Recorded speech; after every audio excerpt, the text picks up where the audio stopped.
What's up, everybody? We're a couple weeks into Fortnite's Absolute Doom season, and we already got nerfs to a bunch of stuff. And also, do we even need guns in Zero Build? Let's figure all that out to create the best loadout for your pub lobbies and lower level rank too. So don't forget to use my creator code in the item shop, and let's get into it.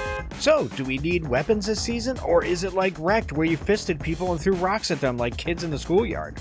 Yes, we do need them, but we might be finally moving past 3-gun loadouts. Kinda, sorta. That said, for the first loadout slot in Fortnite Zero Build, I recommend the Striker Burst AR. And it's not like the Chapter 3 version either, it's better. Check out the head-to-head stats for Common 2 Gold. Better damage, much better fire rate, and faster reload too. No contest in the Mythic rarity either. It handles very well too. You don't need vertical foregrip and muzzle brake mods for the recoil, it's fine without them.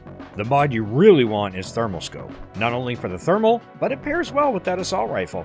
I think Thermal Scope on any weapon that can equip it is a very nice advantage. A lot of players are ratting in trees this season, so being able to see them is a nice thing.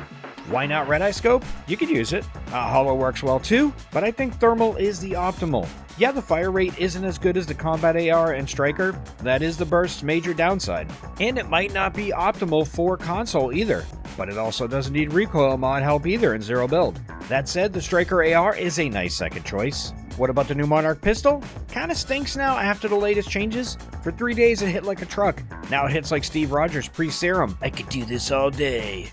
Alrighty, on to the second slot in Zero Build. I am going Gatekeeper Shotgun for a bunch of reasons. The first one is the reliability, and that reticle that matches well with player shapes. The DPS is a little bit better too. Now, why don't I use the new Sovereign Shotgun? Very easy, the spread. I know it's made for slightly longer ranges, but aiming down sight with a shotgun is overall a bad habit, especially with a gun with such a tight ADS spread.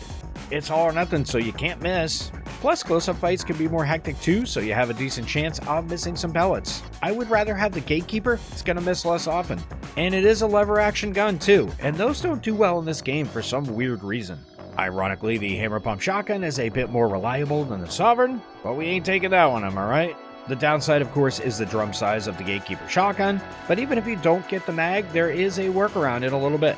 So now we get to the gimmick items. It used to be we had a few of them, but now, well, things are a-changing. Is that good? Is it bad? Yeah, I'll save that topic for another day, but for now we have to deal with it. So the Hover Jetpack is of course a must-have for the mobility slot, like in as if you don't have one, you're kinda screwed, better get a car. Rust sells shockwaves at Reclaim Villa, by the way. And even though it got nerfed twice, it is still arguably one of the best movement items we've ever had in Fortnite. All Epic did was remove the ability to get insane movement off of tires, umbrellas, and stuff like that. You can still get a nice boost, you can still do the P-Dash, and it is still insanely dangerous in fights. If you haven't figured it out by now, you might have to rebind some keys though.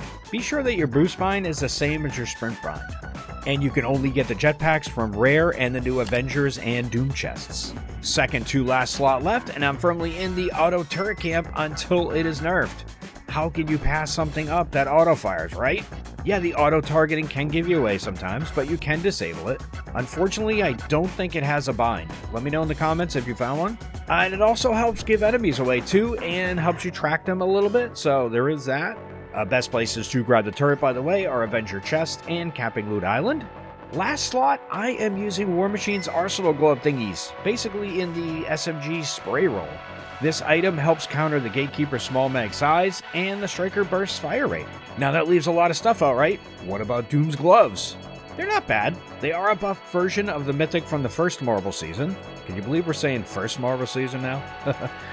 But I think the Arsenal gloves are much better and easier to get. Although Doom's Castle is arguably the easiest POI to clear out, so it's not super hard, but the storm can come quick there too. What about Captain America's shield? Very nice defensive weapon, but once you throw it, the other player has a nice opportunity for damage. Still, there is some strategy in that element of who flinches first with that item. You can at least fight it, especially if you have a bush, like in this clip here. It's not like the Magneto gloves, that's for sure. I would take the shield if I didn't have the turret, but once I got it, the shield is dropped. I love the SMG dualies, they're pretty nice, and they pair well with the hover jetpack and zero build. But I'm not taking them over the arsenal, those gloves are better. But I would take them if I hadn't gotten the arsenal yet. Ranger pistol is also a good first option for that spray roll, but I do think the dual SMGs are a little bit better. But if you can get a purple or gold ranger off a rip and you can't find the War Machine arsenal, might as well keep it. Shield bubbles are very good against all of the Marvel mythics, and maybe you take those, not a bad option if you're not running into a lot of auto turrets, for example. But if everyone else is running the special items, we don't really have much of a choice, so the bubbles might not be a good idea. So there we go, peeps, what I think is the best Fortnite Zero build for this season so far. Striker Burst AR, Gatekeeper Shotgun, War Machine Arsenal, Auto Turret, and the Hover Jetpack. Thanks for watching, everybody. Next video coming right up.